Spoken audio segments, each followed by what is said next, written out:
What's up, guys? Welcome to Daily Dose of Reddit. This is your host, Zach, and today's subreddit is r/IDoWorkHereLady. This story's called, Yes Sir, I'm Working in Your Yard. You have an appointment? I'm a service technician for the gas company. I'm also the only female service technician for the gas company. This leads to confusion on a daily basis. So I arrived to a 9 to 12 appointment the other day at 9:05 a.m. Super simple job: exchange gas meter, inspect gas equipment in the house, relight equipment, then be on my way to my next call. We get 30 minutes of allotted time for each job like this, but dispatch understands that this doesn't always work. Sometimes it takes 15 minutes if the old meter was installed well and the gas equipment is all new, but sometimes it takes 3 hours if I have to rebuild their whole service and coax an old boiler back to life. I grab my tools out of the truck, grab a new meter, and head to the front door. The call says hazard dog, so I figure it's best to check in with the customer before I head into the yard. I knock and ring the doorbell, no answer. So I pull the customer's number off of the call and give him a ring. Good morning, this is OP from the gas company. You have a meter exchange appointment booked for this morning. Is anyone home? Not at the moment. Is the tech there already? Yes, sir. I'm here at address. Will you be home soon? Yes, tell the tech to wait. I'll be home in about 15 minutes. Okay, I'll wait for you. Can I start working in the yard or is your dog outside? But the customer just hangs up. So I decide to wait. Anyway, it's negative 28 degrees Celsius, negative 40 with the wind chill. I'm bundled up, but I'm going to be outside all day, so I decide to wait in the truck to preserve my warmth. I drop my tools and the new meter off at the gate to the yard and sit in my truck until the customer pulls into the driveway. When the customer arrives, I immediately sit my truck off and jog over to the house. So I spoke with someone in the office and they said the tech was already here. Where is he? I have to get back to work soon. I can't wait here all morning. I am the tech, sir, and that was me that you spoke with. If you're all good, I'll get that meter changed out for you, then get your furnace and water heater going. Well, if you say so. But if that's the case, where are your tools? Over by the gate. I left them there so they'd be ready to go when you got here. Okay.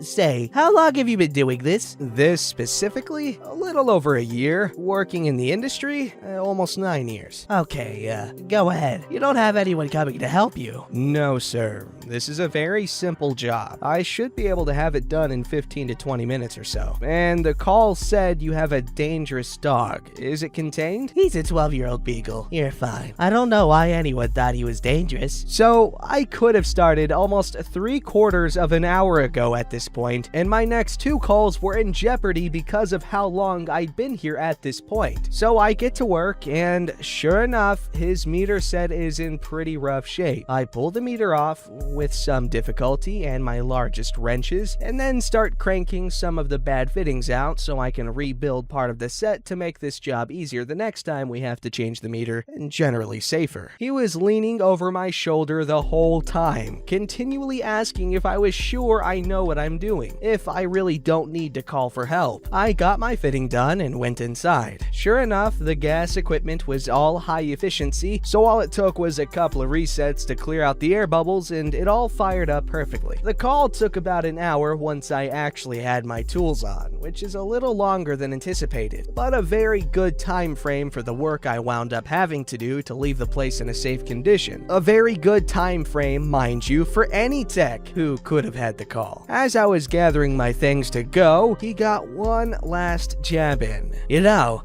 I would really appreciate if they would actually send a real tech next time. I don't feel comfortable having one of the office girls doing this kind of work for me. I'm gonna have a word with the gas company and tell them as much. Sir, for the last time, I am a qualified service technician. The next customer was a very sweet old lady who met me at the door and immediately presented me with muffins. They told me you were coming even though it should be illegal to work at this temperature. I made muffins. Take them, you deserve it. They really shouldn't be making you work in this. Aw, that's so sweet. That's very nice. I'm glad that they included that, because people are annoying. Alright, this story's called, Yes, I Am in Charge, or I Am in Charge, I don't know. Long-time reader, first-time poster, teal deer on the bottom. This is my first-time posting, and it's about an incident that happened when I had turned 27 to 28 and was part of an electrician apprenticeship program through my local of the IDoW, which is the International Brotherhood of Electrical Workers, and was entering my 5th year of the 5-year program, basically making me the equivalent of a high school senior. In July of that year, I was working with one of the largest electrical contractors in my city, and was assigned to work at one of their contracts for one of the local largest oil refineries at one of the multiple plants they had in the area. In July, the apprenticeship started sending out what were unindentured apprentices who had not yet started classes but were working to see if they would qualify for the program, and we had a lot of new faces arriving daily. Since I was a senior apprentice, I was placed in charge of the apprentices that were part of the wire pull crew that did multiple 1,000 plus foot wire pulls daily to help complete the new process unit we had been assigned to do the electrical construction on. As we made our way up the many platforms and ladders, at least 40 feet into the pipe rack and into the cable tray that supported the cables and wires, I would pass out position assignments based on skill levels. After 2 pulls, we got down to take our morning break. I noticed a new face amongst the crowd hanging around our little break area where we had our toolboxes, gang boxes, and lunch boxes. I saw one guy sitting on top of my lunchbox in square ice chest. I approached him and said, "Hey buddy, I guess you didn't notice the name written all over the lunchbox you're sitting on? Who gave you permission to sit on my lunchbox?" The new guy stood up and looked at me, being a few inches shorter than me but also looking to be in his mid-40s. "You can't tell me where to sit and not sit. Who put you in charge?" At that moment, the younger guy he was talking to stepped between us and led him away. After the union-mandated 15-minute break, my crew and I were gathered around the wire pull foreman's little blueprint shack to get ready for the next 5 pulls they had planned. At that time, a few of the new faces show up, led by the union steward, who introduced them to the foreman as we broke up to go to our assigned locations. As usual, I was at the front of the pool, lifting the wire up from the ground level. Over the walkie-talkie radio, I heard a lot of chatter and felt the wire being jerked from behind me despite having a seasoned crew working. Multiple calls on the walkie-talkie demanding whoever is pulling and jerking the wire to get in rhythm and not pull so forcefully, since we were at the moment pulling data wire that had fiber optics inside which could be damaged. After the pull and tie down of the wire, I rushed down my platform to the ground after my foreman called us down on the radios. At this point, I am livid and seeing red. I finally get to the bottom with my pool partner next to me trying to calm me down. I stop when I see my foreman yelling at the same guy who sat on my lunchbox. "Are you some kind of idiot? We might have had to do the entire pool all over again because of you and your pulling of the wire, despite Nasty telling you over the radio to stop jerking the wire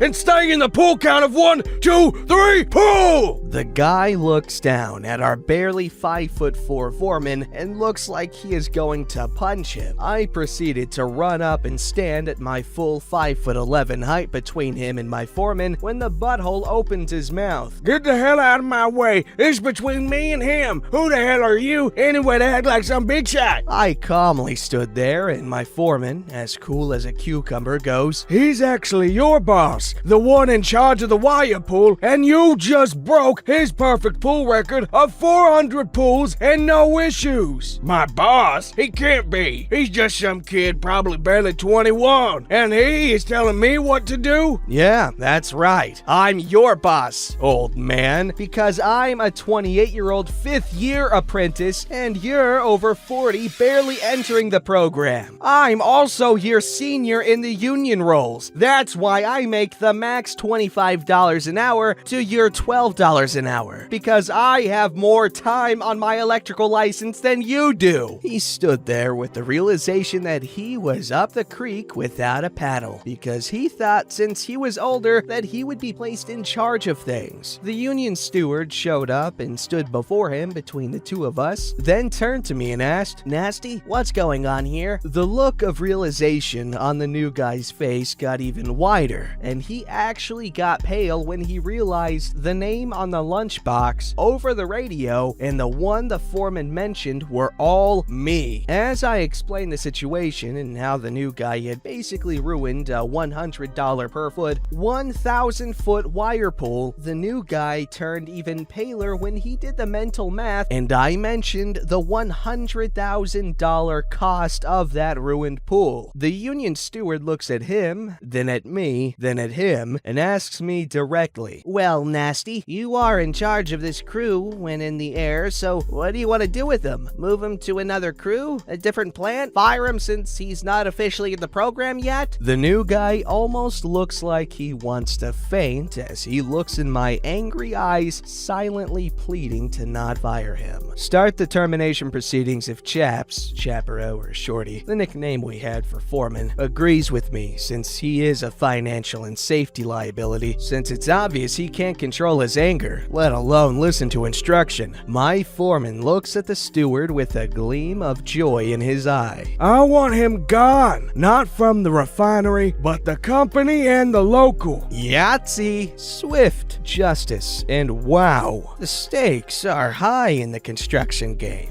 This story's called, Actually, I'm the Owner? Okay, so backstory. 1, I'm young, like I just turned 18 young, and me and my mother own this business where we breed and sell snakes, and the snakes' necessities along with food. I'm the actual founder while my mom is the co-founder. Story. I was tending the store since only me and my mom work there, and it was a slow day for us, so I was checking on all the animals, feeding the ones that needed to be fed, and so on. This one person, we'll call them entitled parent, I'm me. Entitled parent comes in and just is looking at all the animals, and I thought nothing of it till about 5 or so minutes go by when they walk up to the counter and entitled parent, I'm assuming, snaps at me to get my attention. I look up, slightly offended by how entitled parent decided to grab my attention. Yes, may I help you? Yes, I was wondering how much this one, While pointing at a tank. is. I'm not for sure. Let me check for you, I say while walking to the tank. Well, it says here it's only $60. $60? Just a couple of days ago, I saw this exact one for only $30. No, I'm sorry. That one was sold already and we changed it out. You can't just change the price because it's a different one. It's still the same breed and everything. Well, yes. While it is the same breed, it is much bigger than the other one, as the other one was younger than this one. It cost us more to maintain this particular one than the last. Well, I don't have that much. Can you give me a discount? I'm sorry, but I cannot do that for you. Please, I only have 50 on me. Well, I can't give you a discount, but we have some that are smaller than this and are cheaper. They're in the back if you want me to bring one out. No, I don't want another one. I want this one. Well, I'm sorry. I can't lower the price for this one. Like I said a few seconds ago, we have more in the back if you want this particular breed. I don't want a freaking different one. I would like this one. Please watch your language. There's a kid nearby. I don't care. I want to buy this freaking animal. I'm sorry. I cannot help you. Let me speak to the manager. Well, I am the manager. Fine. I'm gonna call the owner. Actually, I am the owner also. Don't lie to me. You're not even old enough to own a car, nonetheless a store. Yes, I am old enough, and I'm the owner while my mom is the co-owner. Quit freaking lying to me, woman. I want to speak to the actual freaking owner, not some smart-ass teen. Please watch what you say, or I will have to ask you to leave. You can't kick me out. I know the real owner, and he lets me get a discount if I don't have enough all the time. Well, that's good for you. Now, if you're not gonna buy this one, and only cause a disturbance in my store, I'm gonna have to ask you to leave. No, I'm not gonna leave. You are gonna give me a discount, and that is that. Now I'm mad because one entitled parent is yelling and cussing at me when I can't change the price and making a scene over this and just straight up ignoring me. So sell it to me now, or I will call the owner and he will sell it to me. She then walks over to the counter where there are cards with my name and number. Entitled parent then dials the number and then answers the phone. At first, I was confused because it states on the card that I'm the owner, but then I remembered it had my mom's number also on the card, and entitled parent actually called hers instead. Luckily, my mom told entitled parent to step off, pretty much, and entitled parent then tried to call the other number instead. While entitled parent was dialing my number, entitled parent had this poo-eating grin on while looking me dead in the eyes. I will never forget the look on entitled parent's face when I answered the phone. Hello, this is name of the shop, my name. Speaking, how may I help you? Entitled parent then hung up and left the store immediately. What I will never understand is why entitled parent got so upset about that animal. See, what it's about is not the animal. It's about her not getting what she wants when she wants it, because that is why she's entitled. Don't forget to like, subscribe, and hit that bell to never miss an episode.